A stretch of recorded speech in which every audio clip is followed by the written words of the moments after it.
Buenas tardes, este es nuestro primer programa del 2017 de este ciclo que empezó el año pasado de Nuevo Orden Mundial. Hablamos sobre Soros, hablamos sobre quiénes están detrás de Soros y que hace parte de este globalismo que vivimos y del que parecería que hoy, bueno, por lo menos hay un actor con el que el mundo podría definir otra cosa y salir de esto. Hoy nos acompañan y a quienes les agradecemos participar en este programa, Ricardo Puentes Melo y Leah Fowler. Ambos están en Estados Unidos, así que lo primero que quiero preguntarles es cómo viven esta asunción de Trump, qué esperan, cómo ven si esto es un cambio de era y sobre las manifestaciones que se van a producir en Washington. Creo que a las 5 de la tarde eso nos va a confirmar Ricardo. Empezamos con Leah. ¿Cómo lo vives? ¿Qué esperas? ¿Cómo lo vive la gente? ¿Cómo lo vive quien ha votado a Donald Trump? La gente está muy contenta, la gente está con un sentimiento como de esperanza, como de que por fin se nos levanta como una nube negra que teníamos encima, como un sentimiento, no sé, como de desespero, porque nos estábamos odiando, los estadounidenses nos odiábamos nosotros mismos porque eso nos decía nuestro presidente. Teníamos un presidente que odiaba a los Estados Unidos, abogaba por todo el mundo menos los Estados Unidos, no defendía a nuestros policías, no defendía a nuestros soldados, no defendía a nuestros empleados, no defendía nada. Y la gente realmente, aparte de estos manifestantes y una gente de extrema izquierda y gente que solo se enfoca en temas como las mujeres o que dijo algo contra las mujeres o gente que piensa que Trump es el racista, mientras que no ha habido gente más racista en Estados Unidos que el Partido Demócrata, que de verdad nos ven como unos aborígenes. Entonces, pues no podremos decir que los racistas son los republicanos que siempre nos han apoyado. Entonces la gente se siente, yo creo que feliz, ven una expectativa feliz, además se sienten ese sentimiento patriótico, la gente viendo la inauguración sentía ese sentimiento patriótico, realmente fue emocionante para mucha gente, se veía en la gente que estaba viendo la posesión de todas las razas, de todo tipo de gente feliz. Entonces yo creo que hay gran expectativa para el futuro. Ricardo, Leah hacía una descripción de lo que fue Estados Unidos hasta hoy. Creo que un poco es el cuadro de lo que habrá sido Colombia cuando tú te fuiste a Estados Unidos. Esa es una pregunta. Y también hacía esa descripción de los demócratas, ¿no? Y podrían ser como los mamertos de toda nuestra Latinoamérica.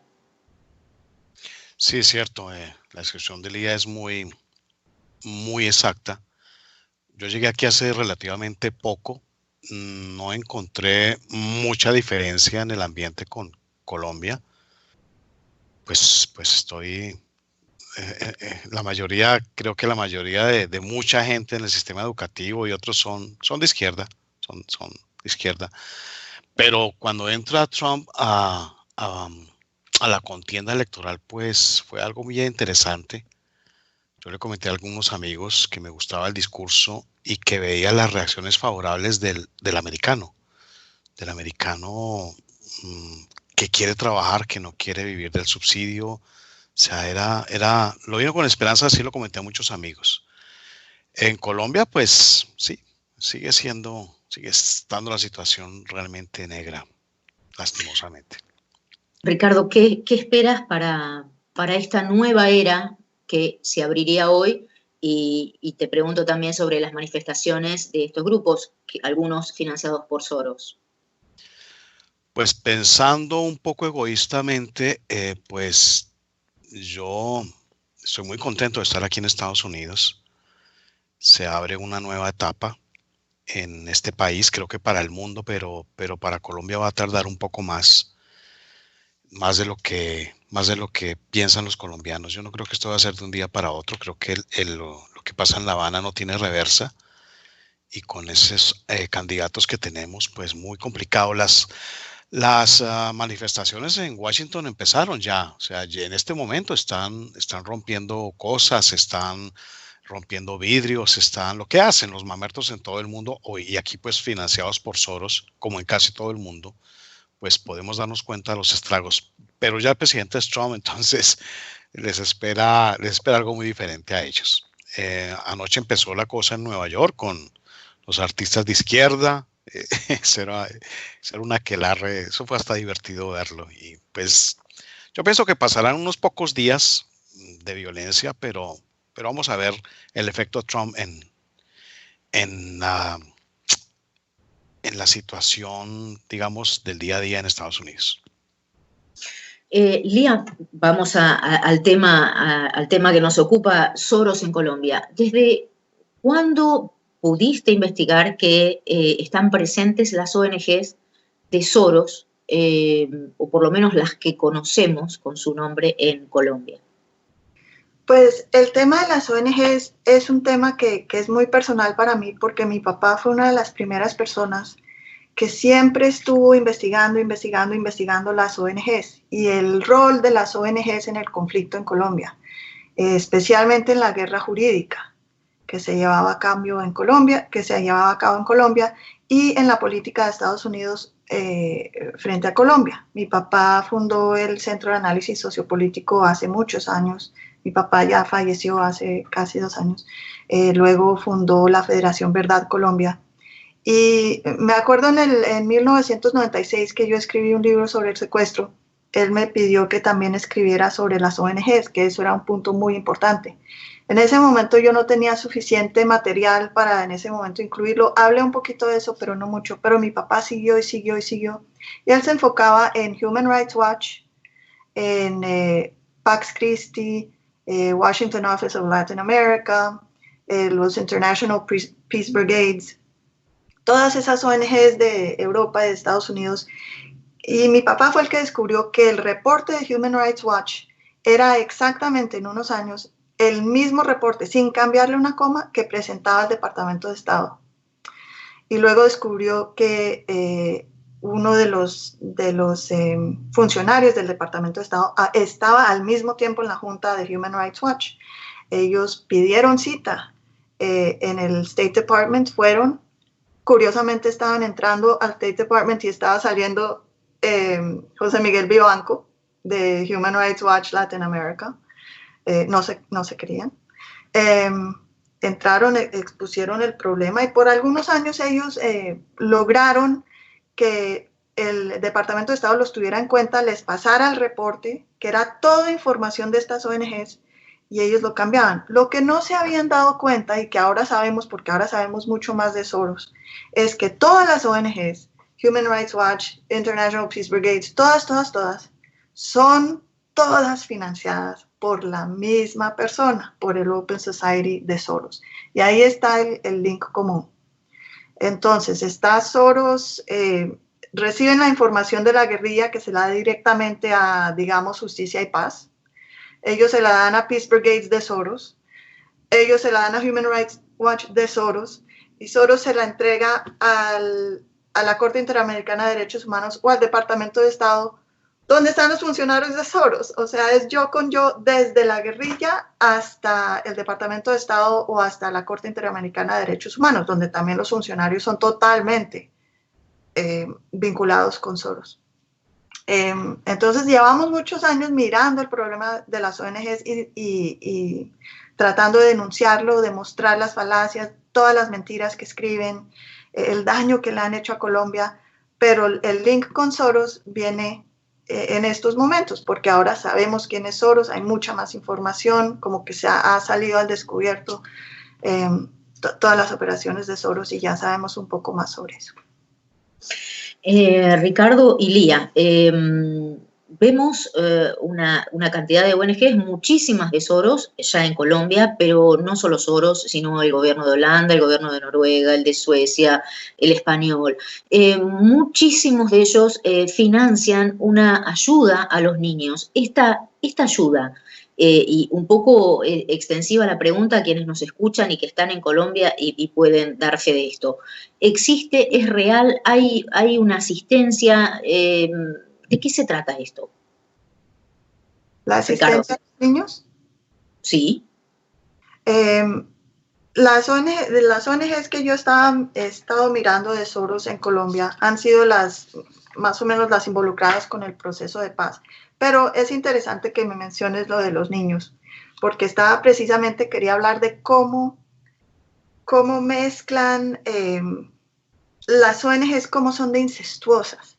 Digamos, Hillary Clinton, que sabemos que es apoyada por Soros, el Clinton Foundation mira uno y entre los mayores donantes no ve uno al Open Society, pero sí ve the Children's Investment Fund Foundation. ¡Ay, maravilla! Una organización para niños. Maravilla, pero se pone a mirar uno. No es de Soros, pero el trustee, el apoderado es Mark Malloch Brown, que está de codirector del International Crisis Group de Soros, que está en el consejo del Acumen Fund con Andrea Soros, que es la directora, que es el vicepresidente de la Junta de Refugees International, financiado por Soros. Entonces, es algo que suena muy bonito, the Children's Investment Fund Foundation. Seguramente hacen algunas cosas que sí son legítimas, pero es una manera de meter plata de Soros a la campaña de Clinton sin que parezca ser Soros. Soros lo vemos en un nivel mucho más bajito, entre 1 millón y 5 millones aparece Open Society, pero el Children's Investment Fund Foundation es lo mismo. Ahora, deben tener, claro, operaciones legítimas, pero es esta relación incestuosa entre todas las ONGs que acaban siendo todas manipuladas por la misma persona o el mismo grupo de personas, ¿no? Y son siempre, Lía, los mismos actores en todas las ONGs. Eso pasa en todo el mundo, ¿no? Son varias ONGs y los presidentes son exactamente los mismos. Bueno, hay que, para que la gente lo tenga en cuenta y lo pueda ver. Ricardo, medios de comunicación en Colombia de Soros, o financiados o que haya financiado de Soros. El dinero le ha llegado a muchos medios, a Semana, al Tiempo, a La Silla Vacía. Mira una cosa, no sé si tú recuerdas, Viviana, cuando empecé a ser atacado por los medios en Colombia en el 2009, cuando empecé a señalar 2009-2010, empecé a señalar a Santos, 2010, hubo un portal que se llama La Silla Vacía y me acusó de ser de la ultraderecha. Yo dije, pero ¿de cuándo acá me acusan de la ultraderecha? Bueno, La Silla Vacía, yo, bueno, está bien. Cuando empiezan las amenazas, yo pongo una queja en Reporteros Sin Fronteras, con sede en París.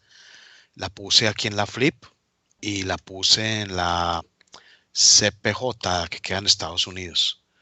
Me llamaron muy interesados desde París y desde no recuerdo dónde queda la sede de la CPJ, pero cuando sabían que no era Uribe el que me perseguía, sino la izquierda, su interés dejó de existir.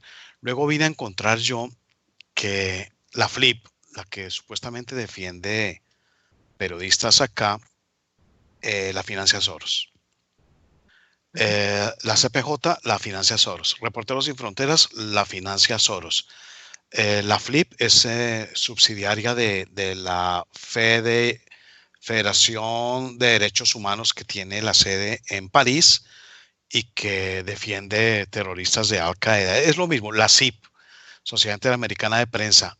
¿Quién fue presidente de allá? Enrique Santos, fundador de la guerrilla del M-19, aliado de las FARC, del ELN, y Juan Manuel Santos estuvo ahí. O sea, no hubo una entidad que realmente protegiera la libertad de prensa. Por eso hicimos una aquí en Estados Unidos. Esa es una primicia que te estoy contando. Entonces, la prensa está controlada por Soros mediante becas a sus directores, mediante becas a algunos de sus columnistas, mediante foros de prensa, mediante los premios que da a los periodistas. Es impresionante cómo está infectada la prensa en Colombia y yo creo que en el mundo, ¿no? Y ahora Por hasta tienen el Colombia Check, que es como el equivalente del Snopes aquí en Estados Unidos, todo el mundo para ver si una noticia es de verdad o de mentira, porque hay tanta noticia de mentira, van a una fuente. Acá todo el mundo va a Snopes. En Colombia crearon Colombia Check para desmentir y ayudar. ¿De quién es? Del Open Society Foundation. Es que... y salió una nota al día, y Viviana, en este que mencionas, diciendo que en Colombia hay libertad de prensa, que el gobierno de Juan Manuel Santos da todas las garantías para la libertad de prensa. Increíble, ¿no? Increíble, pero en realidad también son franquicias. Aquí en Argentina, Colombia Check se llama Chequeado y financiado obviamente por Soros. En la política, bueno, obviamente Soros financia no solo oficialismos, no solo izquierda, sino también oposiciones, de modo de tener un control absoluto. Pero bueno, Soros no está solo en este proyecto, sino que hay mucho más y obviamente yo digo, ONU ordena y Soros ejecuta en este proyecto global. Los políticos o algunos políticos o los partidos políticos que han recibido financiamiento de Soros, que se conozca en Colombia, para Lía o Ricardo. Pues, a ver, sí, dale. No. Como partido político no tengo ese conocimiento, pero es obvio por las tesis que defienden algunos congresistas de todos los partidos, incluso lo que se conoce la oposición, que en la misma oposición dicen que hay una ala izquierdista, pues yo no entiendo eso, pero es obvio que los intereses de Soros se mueven en el Congreso, exactamente aquí en Colombia, ¿no?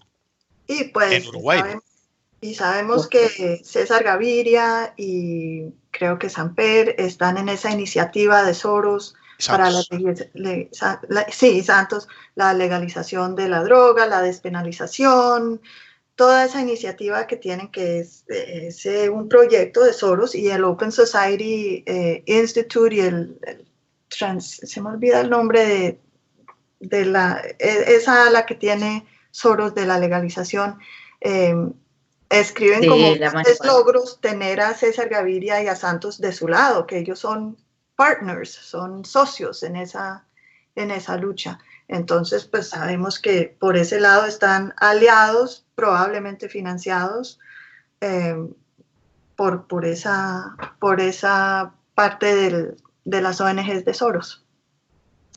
¿El Partido Verde? No sé si tiene este nombre. Tiene el nombre del Partido Verde acá, sí, pero eso es un partido político que lo fundó el M19, ¿no? No, nada extraño, pues es el mismo equipo. Y vamos a la investigación de Ricardo sobre Iván Duque.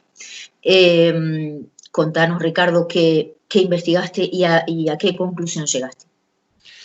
Lo de Duque surge porque fue una gran sorpresa ver que estaba nominado a la Procuraduría General de la Nación, estaba candidatizado este señor Fernando Carrillo. Fernando Carrillo se le conoce, yo no sé quién le puso ese mote, como el camarero de Pablo Escobar.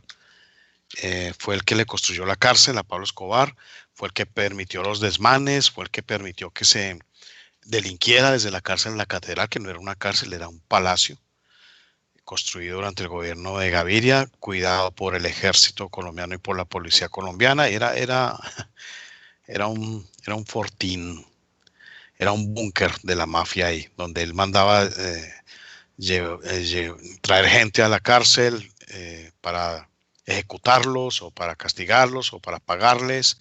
Impresionante. Ya estuvo el papá de Andrés Villamizar jugando fútbol con los mafiosos, sí. Eso era una vagabundería. Entonces, cuando está nominado Fernando Carrillo se le conoce aquí como el promotor de la séptima papeleta para la Constitución de 1991, que fue la constitución de la mafia y del M19, o sea, de Pablo Escobar y el M19.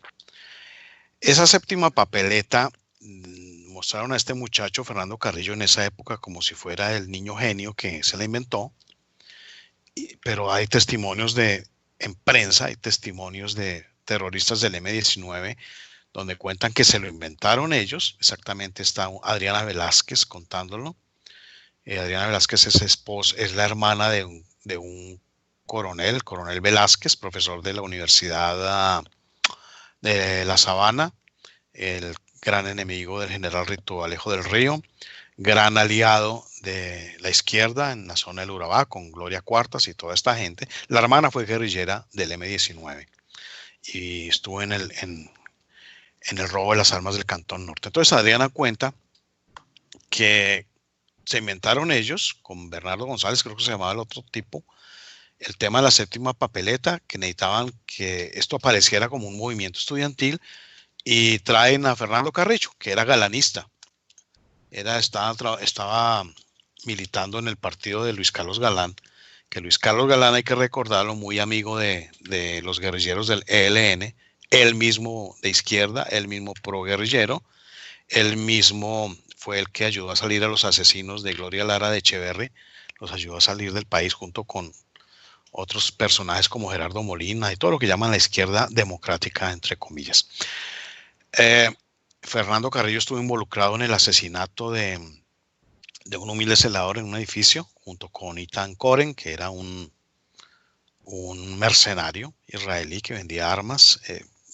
Eitan Koren dotó de cámaras de seguridad que no sirvieron para nada en la cárcel de la catedral, cárcel entre comillas. Cuando huyó Pablo Escobar, llegó Eitan Koren e instaló unas cámaras de cualquier manera que no servían para nada para salvar a su amigo Carrillo, y estaba involucrado en ese asesinato del celador Isaac Lee, que es el actual presidente de Univisión, de Noticias de Univisión. Fernando Carrillo en esa época era ministro de Defensa, usó todo su poder para apabullar a los vecinos, los asustó, hay testimonios de eso, los quitaba la luz, recibían visitas de organismos de seguridad, etcétera, etcétera, un bandido. Entonces cuando está nominado para el tema de la Procuraduría, pues yo me puse muy atento, me parecía imposible, aunque ya había sido embajador en España. Y oh sorpresa, la revista Semana saca una nota donde dice más o menos que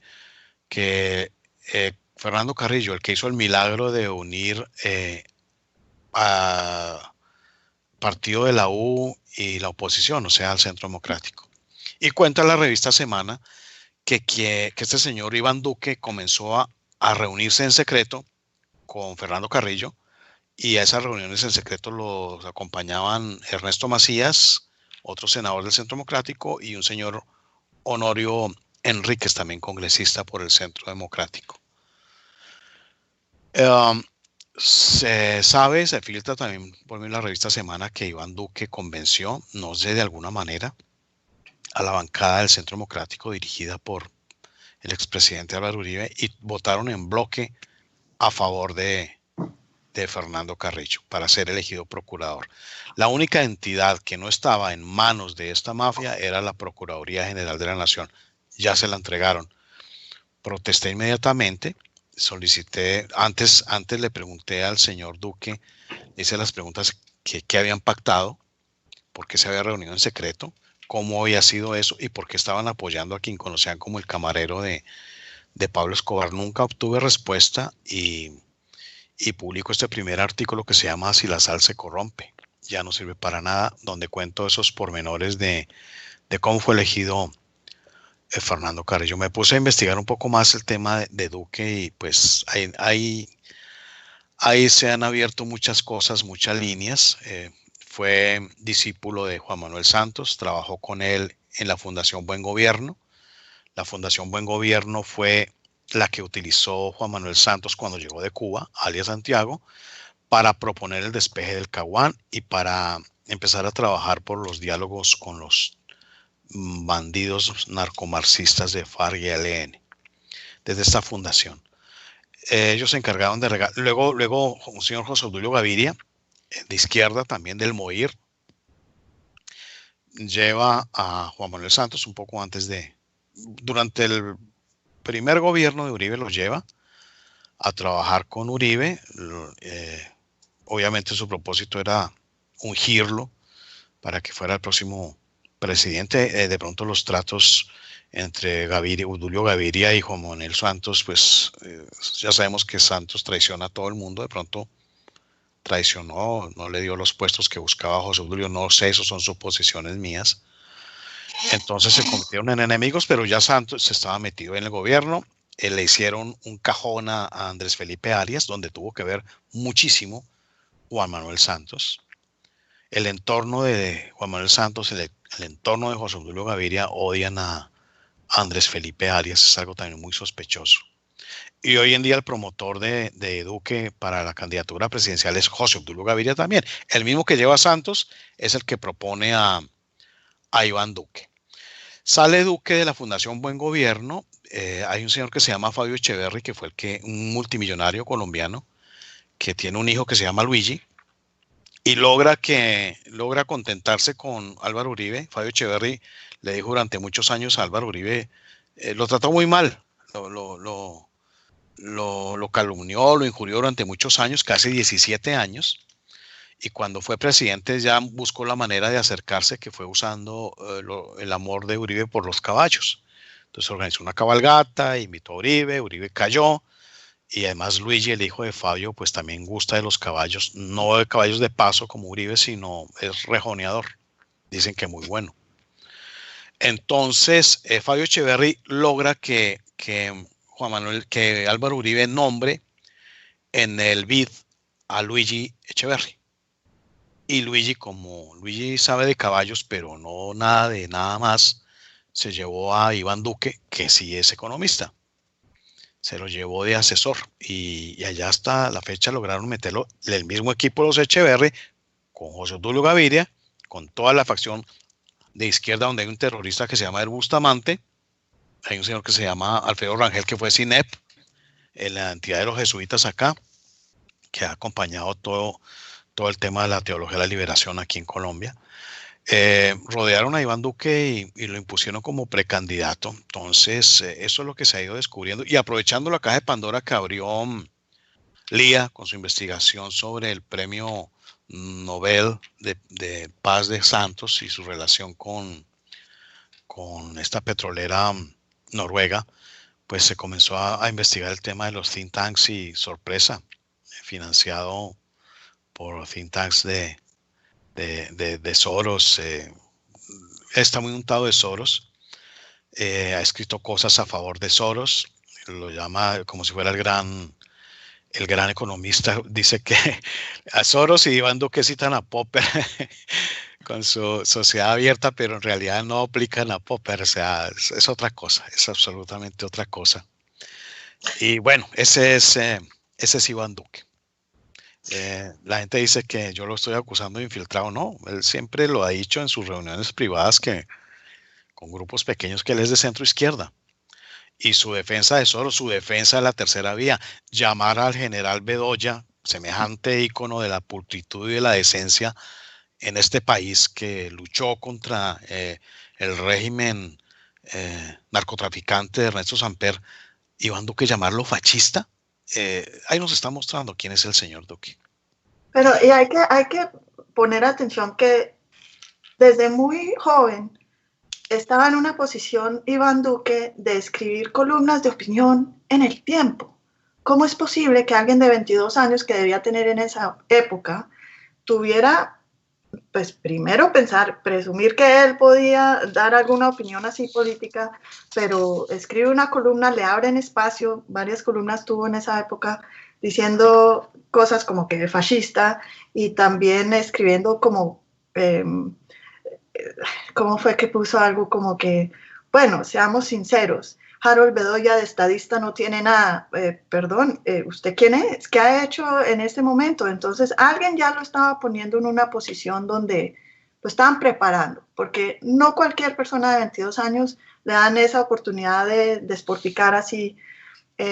Y lo que a mí me preocupa es, estaba repitiendo exactamente lo que decía Human Rights Watch, todas esas organizaciones, estaba repitiendo exactamente ese guión.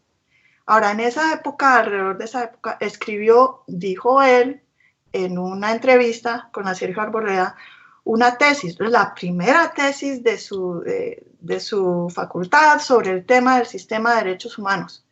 Presumió de esta tesis y a mí me gustaría verla, se la pedí muy educadamente, se la pedí, me gustaría verla, porque me gustaría ver en esa época, y todavía la defiende, porque fue recientemente que dijo que una maravilla de tesis y que la primera de su tipo.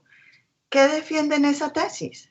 ¿Qué dice? Sus fuentes son todas Human Rights Watch y el Washington Office de Latin America. ¿Y qué dice en esa tesis? ¿Qué dice sobre el sistema de derechos humanos? Que hoy sabemos es controlado por Soros. La gente toda que está en ese sistema, algún vínculo han tenido con las organizaciones de Soros. Y Soros hoy en día, en el 2015 o 16, fue el que impulsó la gran búsqueda de cómo iban a encontrar a los magistrados y está totalmente a cargo de ese sistema. Es interesante, sería interesante ver esa tesis. Y hay gente que nos dice, eso fue hace mucho. No, porque presumió de ella hace poco. Y en el 2013 todavía mandaba tweets de la maravilla que era Soros. Y uno no puede solo basarse en el discurso de campaña de una persona. Lo que realmente dice quién es alguien es su trayectoria, su historia, lo que escribieron cuando no estaban buscando votos. Esas cosas hay que verlas y tienen que salir a la luz. Lo que ha hecho de Obama también lo consideraba un gran héroe de la democracia, a Lula da Silva, a esta Bachelet, son evidentes las inclinaciones y los amores de Iván Duque. Él le respondió a una persona que me envió esta nota, no sé si será de él, parece muy de su estilo. Dice, yo me presenté a una beca en el año 2000 debe ser el National Democratic Institute, y me la gané para estar 3 semanas en Washington en un programa de liderazgo con 30 líderes jóvenes de América Latina. El National Democratic Institute es el Instituto Nacional Demócrata y es una organización de mucho prestigio. Como en la página web dicen que la Open Society les ha dado plata sin decir cuánto, estos grandes investigadores, se refiere a Fowler, a Mackenzie, a mí, asumen que Soros me patrocinó y que además planeó darme una beca en el 2000, previendo que un expresidente de Colombia, que sería reelegido y luego candidato al Senado, me invitaría, se referirá a Uribe, me invitaría a estar en su lista para que yo fuera luego candidato y colaborara con los malévolos planes, entre comillas, de Soros para tomarse al mundo. Seamos serios, esta gente está loca. Pues el señor Duque se escribió esto, es que sí, lo estaban preparando para eso. Y lo metieron lo metieron en la candidatura, no lo llamaron, él lo pidió, Fabio Echeverri, que lo metieran en la lista del Senado, y lo logró. Entonces, la beca, habría que ver, ¿verdad? Esa tesis, ¿no? Habría que ver esa tesis y además, claro que no, y yo lo dije en el artículo, puede haber cambiado de opinión, entonces cuéntenos cuál es su opinión hoy sobre este tema. La beca puede o no haber tenido nada que ver, por eso le pregunté cuál fue la beca, de cuánto y por qué. No contestó. Puede ser que esa tesis de los derechos humanos sea una maravilla, no lo sabemos porque no la hemos visto. Y ninguna respuesta a lo que se pregunta o lo que no se contesta nada y se ataca por preguntar, y la única respuesta es, pues él es el favorito del presidente Uribe, cosa que no sabemos. Y aunque lo fuera, pues en algún momento también lo fue el presidente Santos. Entonces, eso no es eso la verdad no dice nada. Y además hay que leer las cosas, hablan de la gran participación en la ONU que hizo Duque ayudando al presidente Uribe. La gente lo menciona. ¿Quién ha leído ese reporte? Yo sí lo leí y vi cómo fregaron a Israel por algo que no debieron haber fregado, algo que Israel hizo impecablemente. Pero la gente, fue a la ONU. Lean el reporte y díganme qué dice ese reporte, que es absurdo. Pero nadie lo lee.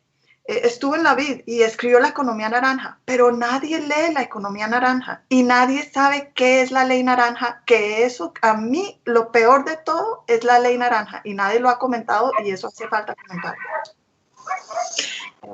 Antes de eso, Lía, preguntarles sobre, bueno, sobre Álvaro Uribe y lo que decía Lía, quizás el candidato Duque tiene la bendición de Álvaro Uribe, no lo sabemos, pero ¿por qué Uribe no se expresa por sus candidatos o por su candidato Duque?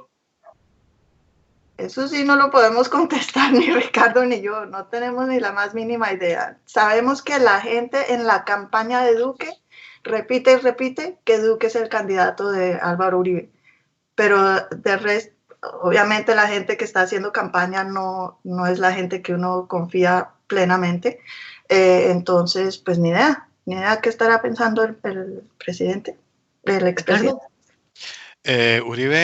Uribe no tiene mucho problema con la gente de izquierda a su alrededor. Él lo ha dicho que suman. Él no ve el peligro real de la gente de izquierda. Piensan pienso que Uribe cree que la gente de izquierda es alguien que busca la igualdad social. Entonces él cree que el peligro es el castrochavismo.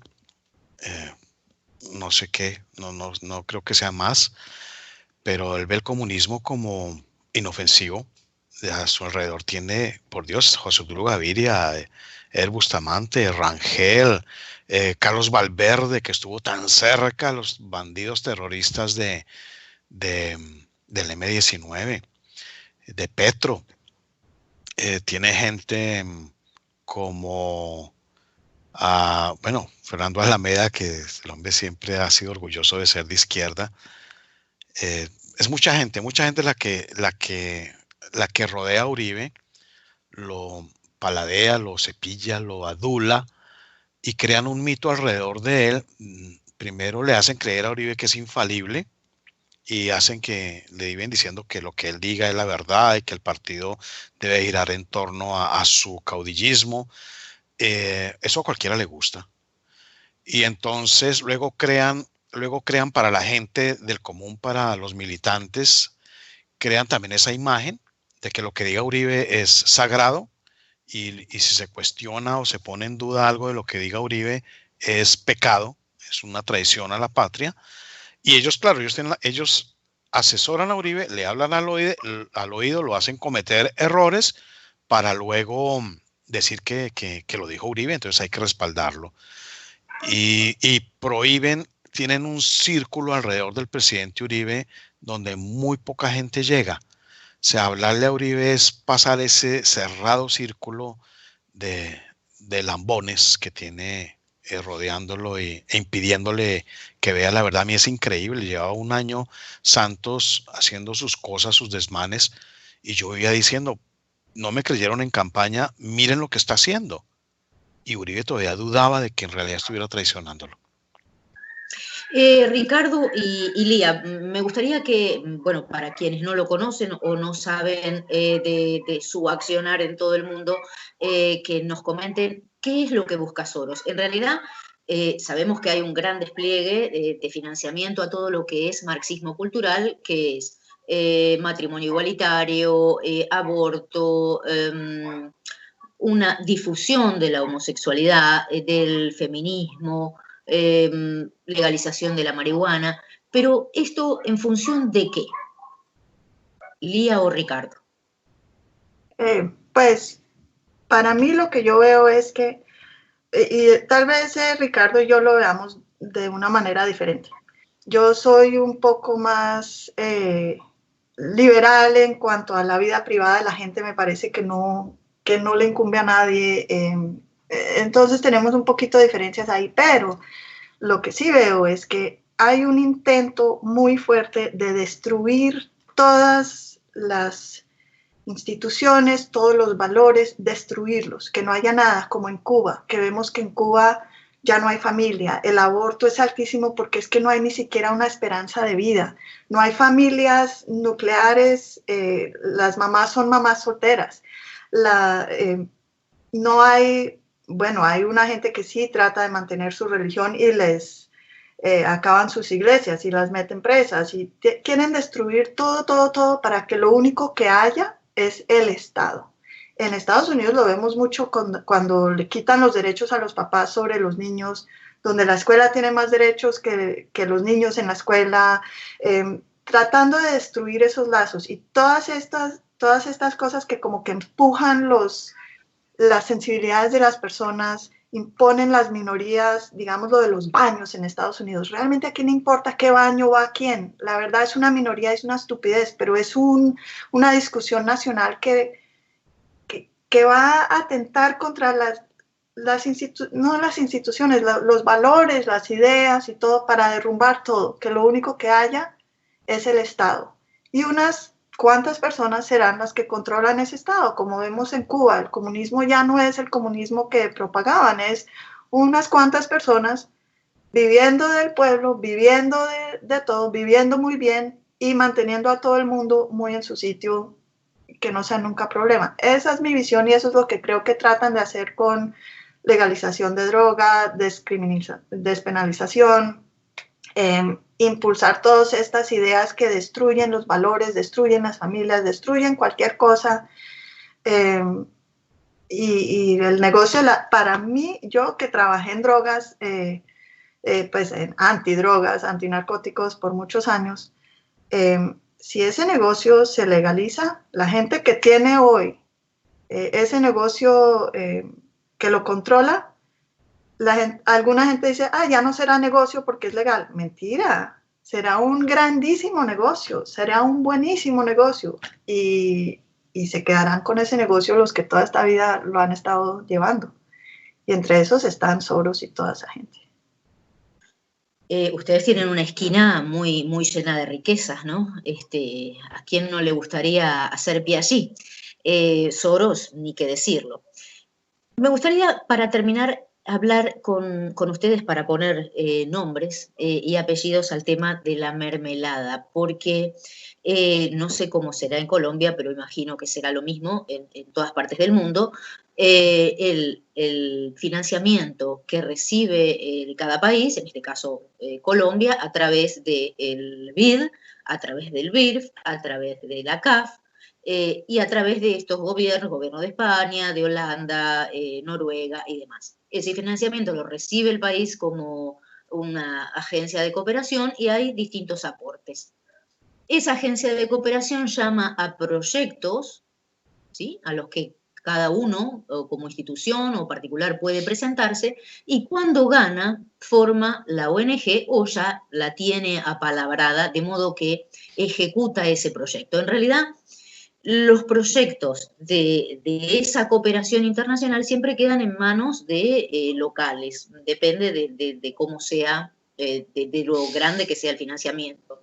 Esa es la mermelada que yo conozco y que en general los estados ponen una contraparte en dinero del Tesoro Nacional.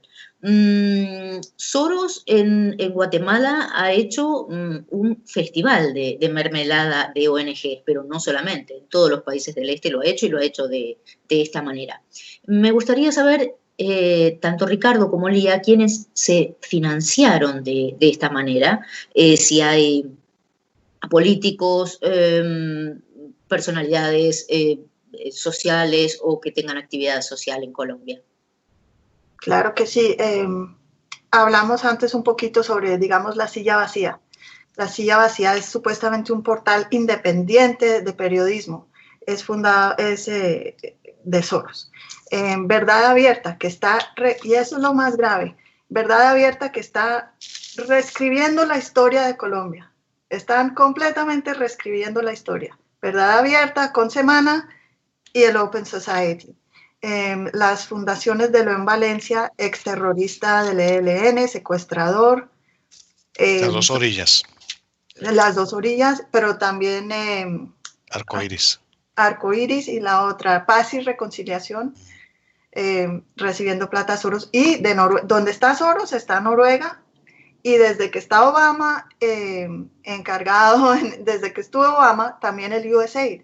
El USAID le pagó 800,000 dólares a la Fundación Paz y Reconciliación, dizque para propósitos de elecciones transparentes. Oh. Bueno, la transparencia, Lía, vos sabés que esa es el arma, el ariete con el que Soros entra después de este proceso del socialismo del siglo XXI, ¿no? El tema de transparencia es lo que viene. Y de aquí se llama la caja de cristal, ¿no? Sí, y de elecciones no tiene nada, bueno, Soros igual, pero y por eso es que quiero hablar, ¿tengo tiempo aún de hablar de un tema? Por supuesto. La ley naranja.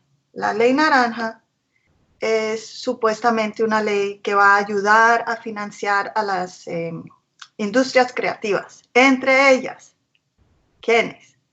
Los centros de pensamiento, los portales de periodismo y literatura independiente y de otras artes y creatividad. O sea, todas aquellas cosas que realmente no funcionan, no prosperan sin ayuda de algún tipo, o de caridad, o de ayuda estatal, o de lo que sea, pero que son las que influyen es un mecanismo de propaganda, porque son las que influyen en el pensamiento de la gente. Literatura, periodismo, ya vemos la silla vacía, los think tanks de todas estas organizaciones, casi todos exguerrilleros. Entonces lo que proponen es un mecanismo en donde el Estado le da plata, protege, ayuda, no se especifica de qué manera le dan ayuda a estas industrias. Primero que todo, ¿por qué poner plata estatal en unos proyectos que no prosperan por sí solos? Me parece una pérdida de tiempo. No me parece que conduzca al desarrollo de la economía. Si esto es realmente su gran push por la economía, pues no me parece. Pero inmediatamente que el gobierno les da la ayuda, cesan de ser independientes, ¿no? Hoy en día lo vemos con los contratos. Todo el mundo sí dice, uy, Dios mío, estos contratos, los que reciben contratos de Santos, eso es mermelada. La gente lo ve como tal. Pero esto es una ley naranja, esto suena mucho más bonito. Y es lo mismo, es una manera de darle plata, recursos del Estado, a todas estas mismas ONGs, grupos, el grupo de Juanes, ese tipo de cosas. Y podría alguien decir, bueno, pero si el presidente es bueno, entonces va a funcionar bien, pero uno no legisla para cuando uno sea presidente, uno legisla para el futuro, para el mejor presidente y cuando llegue el peor presidente. ¿Cómo pueden abrir esa puerta de mermelada institucionalizada? Me parece a mí absurdo. Y es una manera de seguir repartiendo mermelada y es una manera de promover propaganda estatal. No hay nada más que decir sobre eso. Ya, si el Estado está metido con algo independiente, cesó de ser independiente. Y además que desestimula la industria. La economía naranja dice que es más importante financiar titiriteros y grupos de teatro y estas cosas que construir una hidroeléctrica o una industria. En un país riquísimo, Ricardo, en un país muy rico en recursos naturales, ¿no? Y nos dice muy, muy emocionalmente que Latinoamérica tiene como un competitive advantage, una ventaja competitiva en cultura. ¿Por qué? ¿Qué? ¿En dónde? Pues bailamos mejor que la otra gente. ¿Quién paga por ir a teatro? Hombre, la gente que está trabajando. Sí, además. Yo quiero hacer una precisión a lo que dijo Lía hace un ratico. Yo no es que esté en contra, yo no estoy en contra de los homosexuales. Me parece que cada uno hace con su cuerpo lo que quiera y dos personas adultas si quieren irse a vivir juntos, pues que se van a ir juntos. Yo no tengo problema. Lo que tengo problema es cuando tratan de hacer eso una política pública. O sea, ya cuando hay matrimonio gay, ya buscan la adopción de niños, ya buscan otra cosa que no me parece y que forma parte de este gran plan gramsciano por destruir la sociedad. Pero yo contra los homosexuales no tengo. Cada uno mirará lo que hace desde que no se convierta esto en política pública, que ha sido como siempre mi pelea. Pasa, Ricardo, que lo que trata de imponer digamos, el sistema global, el establishment, y a través de Soros, es también la transparencia, que es la pérdida absoluta de la privacidad y la intimidad. Eso ya creo que lo vivimos todos, ¿no? Y estos son los ítems sobre los que Soros se mueve: transparencia, gobierno abierto, voto electrónico, violencia de género ahora, ¿no? Y a través de estos grupos de feministas. Con lo cual, yo creo que deberíamos hacer otro programa sobre Soros, investigar, que cada uno de ustedes, quienes nos escuchan, investiguen por cada uno por su cuenta, y van a encontrar datos muy sugestivos, y coincidencias extrañas. No sé si Ricardo, Lía, les ha pasado en la investigación que hicieron y que siguen haciendo, porque Sí, esto claro. no tiene fin. El Sí, tema de las ONGs no tiene fin. sí, No, es una telaraña. sí.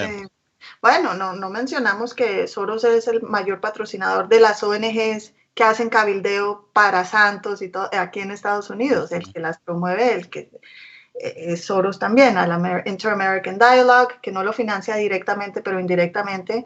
Y el presidente del Inter-American Dialogue está en la junta de Human Rights Watch, y al Atlantic Council, que sí Y en esa junta está Santos, ¿no? del Inter-American Dialogue, Santos, Sí. Bernard Aronson, La doctora, ¿cómo se llama? La del Partido Conservador. Marta Lucía Ramírez. Ramírez. Sí. Sí. Bueno, ya ven, tienen nombres que se van a ir repitiendo Sí. en distintas ONGs, porque además no solo algunos personajes actúan localmente, sino que actúan de manera internacional formando redes de ONGs. Algunas actúan, por supuesto, en Colombia y en toda Latinoamérica y en el mundo, ¿no? Les cuento algo como una perla para ver la larga mano de Soros, no solamente él, por supuesto, detrás de todo un establishment mundial. En Rumania, el comunismo, bueno, caía, había caído en el resto de Europa, y bueno, Ceausescu estaba muy apoltronado ahí y no quería salir, quería continuar con el comunismo. Finalmente, este establishment idea una especie de conflicto controlado en una determinada ciudad para hacer caer a Ceausescu. Este conflicto fue financiado por el propio Soros, como ha financiado también a Solidaridad de Lech Walesa, y otros. Entonces, sin embargo, fue algo que a Soros se le escapó de las manos y terminó en un conflicto extremadamente violento. Terminó el 25 de diciembre y el día 31 de diciembre de ese mismo año, Soros estaba instalando allí en Rumania su primera ONG. Esto fue en el año 89. Entonces, esto viene de larga data, las redes son enormes, y tienen un alcance que la verdad es que no podríamos dimensionar. Y el tema yo creo que es la mermelada, Ricardo Lía. Sin mermelada esto no funciona. Lo que pasa es que en Colombia, además, perdóname, Lía, además de la plata de Soros, está la plata del narcotráfico, que es una fuente inagotable de recursos. Recordemos, el Foro de Sao Paulo, fue posible los proyectos del Foro de Sao Paulo de instalar el comunismo en Latinoamérica gracias al dinero del narcotráfico, y lo dijeron muy claramente: se cae el muro de Berlín, ya no tenemos financiación de la Unión Soviética, hay que seguir el modelo del M-19, literalmente, que ¿qué era? Financiar la supuesta revolución, entre comillas, con narcotráfico. Entonces, aquí de eso sí que hay dinero. Sí, y Ahora, a mí Ricardo, me gustaría ver, no lo he comprobado, no lo puedo comprobar, pero es algo que me parece que se debería investigar, y gente que tiene acceso del FBI, de la DEA, a ver, yo creo que mucha de esa plata que va a esas ONGs es a través de Soros, están lavando la plata del narcotráfico que le vuelve al colectivo de abogados, a Justicia y Paz, y todo eso viene por Peace Brigade, que viene por Soros, pero ¿de dónde salió toda esa plata? Mucha yo creo que es lavada del narcotráfico, pero eso es una tesis que habría que investigar bien y se necesitan recursos policiales para. Coincido con Lía, sí. Nosotros, no recuerdo en qué año, por ese mismo año, 11, 12, no recuerdo, con Mackenzie, Eduardo Mackenzie, comenzamos a hablar de la FID y comenzamos a hablar del colectivo Alvear Restrepo, subsidiario de la FID, y solicitamos, y nos acusaron de que estábamos planeando atentados terroristas contra ellos, contra los abogados del colectivo, que si algo les llegaba a pasar era responsabilidad de Mackenzie y mía. Les enviamos una carta al presidente Juan Manuel Santos solicitándole que se investigara la fuente de financiación exactamente del colectivo y de otras 2 ONGs. Y Santos nos contestó por interpuesta persona que respetáramos a esa ONG, que tenían todo el apoyo de la presidencia y que el tema de sus finanzas era un tema que solamente le atañía a la ONG. Bueno. ¿Lía? Transparencia, ¿no? Mucha. Sí, absoluta. Sí. Es aquí le decimos transparencia. Muy bueno. A la transparencia que propone Soros a través de los gobiernos globalistas, a través de los gobiernos de la ONU, como en Argentina tenemos a Macri, ¿no? Ricardo, Lía, un placer enorme. Espero que les haya gustado a todos, que les interese el tema de Soros. Hay mucho más detrás de él, pero bueno, en principio es lo que nosotros podemos ver por ahora. Muchísimas gracias, Ricardo. Muchas gracias y queda abierta la línea también de las relaciones de Soros con las FARC, ¿no? Donde tiene mucho que ver el señor Iván Duque, suelto esa perlita. Wow, bueno, a mí me dejas muda, pero te agradezco, Ricardo. Esa perla, Lía, un placer. Gracias. Muchísimas gracias a todos.